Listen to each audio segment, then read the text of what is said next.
Yeah, you could do it either that way. As long as it's recorded right here, then it's good.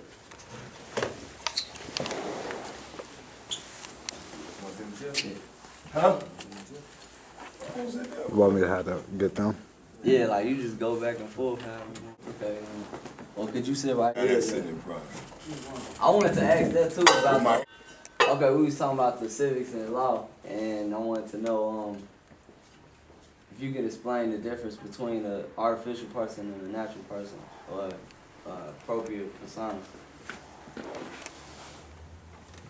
Islam. Sheik or Justice. You ain't on yet? But yeah, like I was asking, could you explain the difference between a natural person and an artificial person? Islam. I'm Sheik Lord Justice BEY. A natural person and an artificial person. A natural person is one who is a citizen with natural rights that was given to him by the Almighty Creator, Allah Himself. He's in his proper person. He honors his forefathers and he honors God by national name and descent. See, we Moorish Americans, so therefore let's make us natural in propria persona. In propria persona means in one's own proper person. Sui juris means flesh and blood. In one's own proper person, flesh and blood. Meaning we honoring our forefathers, we demonstrate in accordance with the constitutional fold of government. We are not receiving a privilege which is considered as the 14th and 15th Amendment, as a 14th and 15th Amendment citizen, one who was created by the government. Only Allah can make you. No one has the authority to change your national descent name or nature. No one can change you or what your forefathers were. And this is what an artificial person is. They are created by a corporation, better known as the U.S. Corporation, which gives you privileges. You see what I'm saying? And that's basically what an artificial person is. He's a straw man. He's a ward of the state, or what considered in new terms state property. You see what I'm saying? He only has granted privileges and not God-given rights, unalienable rights. You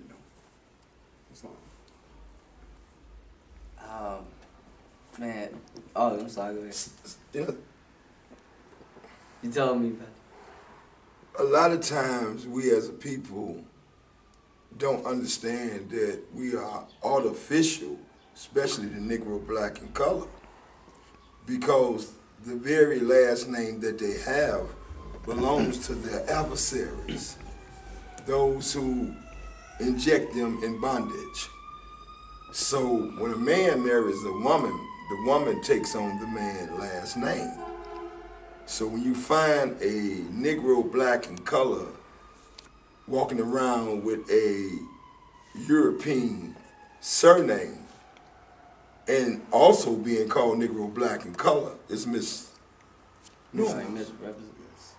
it's a misrepresentation of your true birthright. Precisely. What we have to do is understand that nationality is the order of the day. What do I mean by the order of the day? Without a nationality, you have no rights. Everything you have was given to you as a granted privilege. Civil rights are granted privilege. Human rights are God-given. And when we learned that we had a pedigree, a birthright, and a decent nature line that coming from our own ancestors, and when we take that and we honor that, then we are in our proper person. Until then, we are civilly dead. We basically are culture thieves because we know nothing about ourselves. So we look to the world for character, immolation, etc. So I just wanted to add that to your questions. Okay,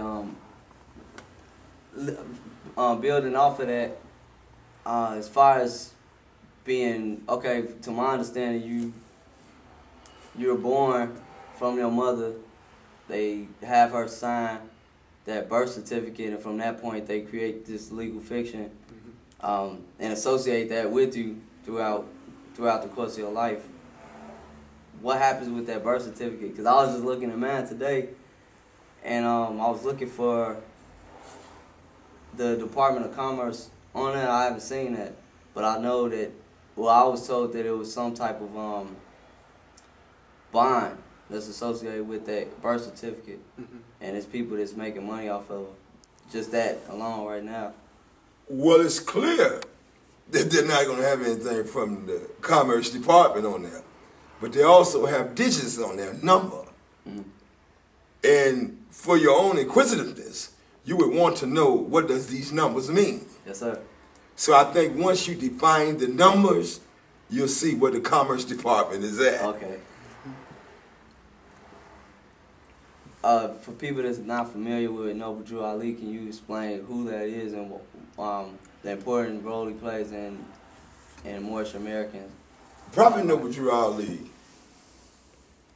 is the founder of the Moorish National and Divine Movement, as well as the Moorish Science Temple of America.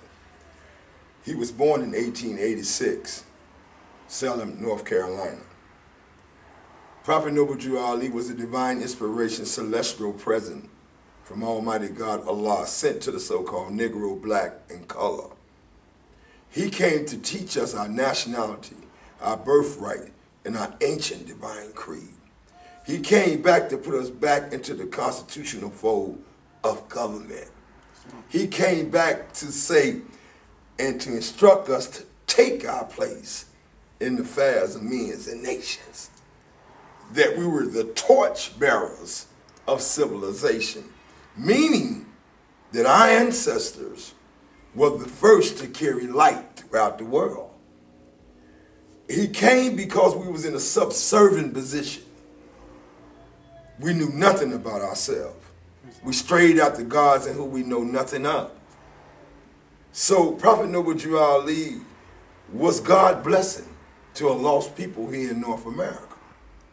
He was divinely prepared. So I can go on and on about the prophet and his mission, but we have to incarnate his mission within ourselves. Okay. Do we understand that? Yeah, I understand. That we have to be the message that he brought, because he said it was a sin for any group of people to follow someone else's descent nature line and not honor their own mothers and fathers. And that's why we suffer today, because we don't honor our mothers and fathers, that our days may be long upon the earth land which the Lord thy God Allah has given thee. We prefer to champion other nationalities. If you look in our communities and you look at the business, all of it is owned by foreigners. That is a clear sign that somewhere somebody is meeting saying that we are like a big breast. And when you get to America, you can suck us dry. Because we are consumers, not producers. So we have to learn the art of creating our own standards, our customs, and get away from the mere ideas of men. And Drew Ali brought all of that. Our holy prophet, Noble Drew Ali, he brought the everlasting gospel, the saving power, directly from Allah.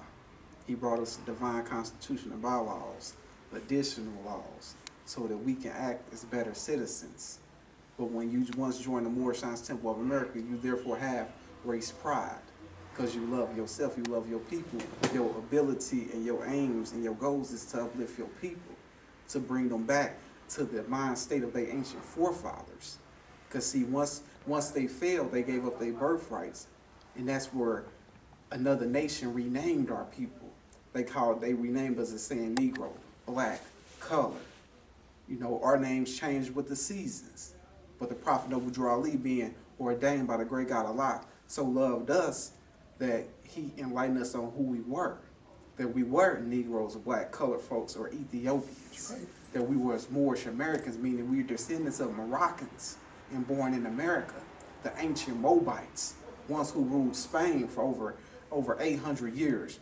who established civilizations, who had street lights Yes, sir. in Seville, Spain, 800 years before the Europeans even knew about it.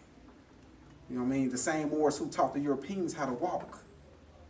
And they try to rename us. See, the significance of the name bears your inheritance. You see what I'm saying? What your forefathers brought, your foremothers. And once we start breaking up the covenant of God, this is the reason why the Holy Prophet Noble Ali said, this is why every nation has suffered slavery, because they didn't honor the principles of their forefathers. Sheik, let me say this to yourself, though, so we don't want to give anybody the impression that the European is the total root cause of our fall. It's the root cause of our fall. Islam. We do not want anyone to get that impression. It was us. Precisely. It was us who turned on each other. That's right. Islam. And when we turned on each other, what we did, we began to inherit vain ambition based on selfish self. We no longer synced ourselves as a God-fearing people. Now, what do I mean when I say God? Because a lot of times, you're right, because a lot of times when people say God, first thing they do, their head go in the sky. You know, and I'm sure you don't want to go there because you might get some birds dropping. You know what I'm saying? When we say God, we're talking about the superior presence of your infinite spirit. And I ain't want to spook you out. We're not talking about ghosts either when we say spirit. Because ghosts mean nothing. Yeah. So when people say they got the Holy Ghost, that means you got holy nothing. You know what I'm saying? So when we're talking about spirit, we're talking about conscious intelligence that continues to propels itself. Even as we talk right now, it functions with ideas different than our conversation. So we have to guard ourselves at all times against interference. So we begin to accept other gods. See, man's idea is his God. As he unfolds, his God unfolds.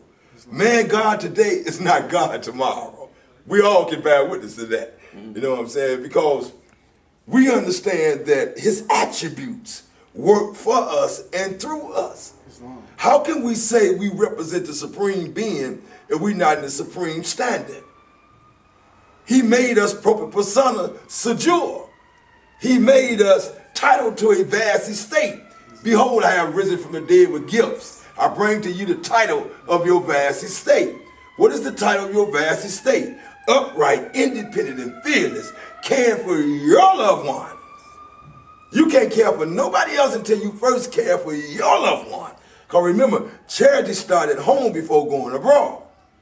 So we don't want nobody to think that the European just came in and hit us in the head and we all broke and ran and, you know, and he tied us up and we became slaves.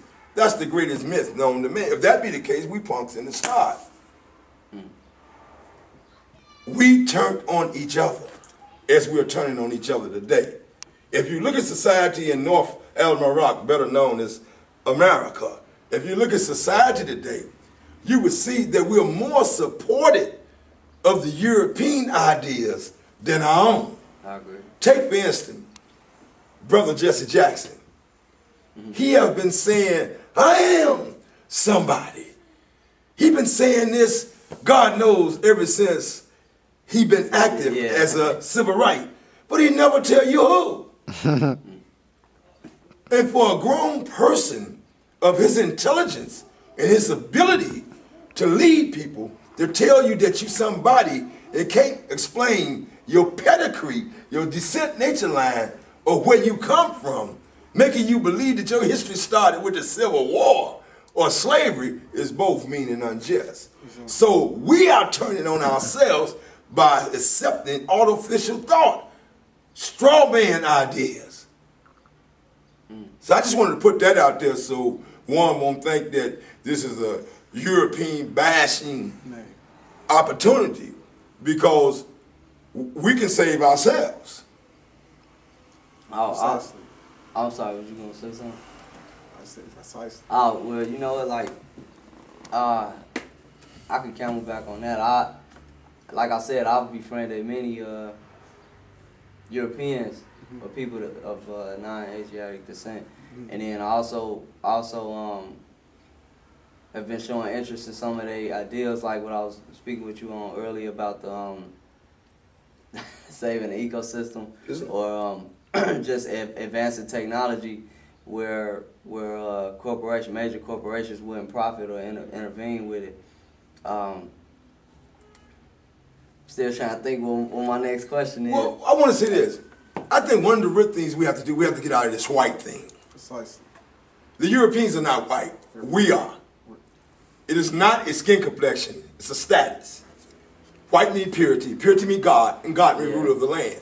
They are the landlords today. That's why they use the term white, you know. But we are the original white people. Now, what do we say that? We talk about the degree of civilization, degree of leadership, degree of spirituality, the degree of staying perpendicular on your square.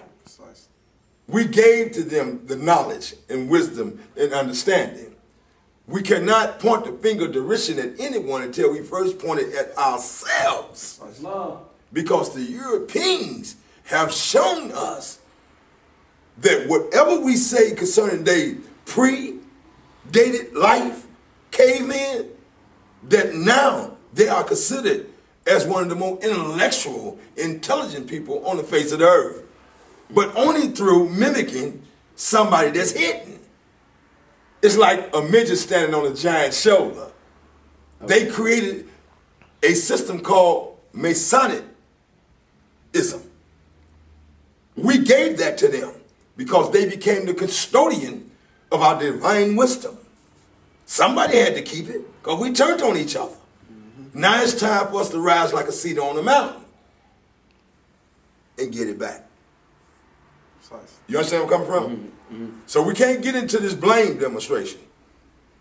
Before you blame somebody else, blame yourself. Then if you got a smelly corpus or an open enemy, then you deal with him. But first, charity started at home. That means the problem too, before going abroad. I'm clear on that.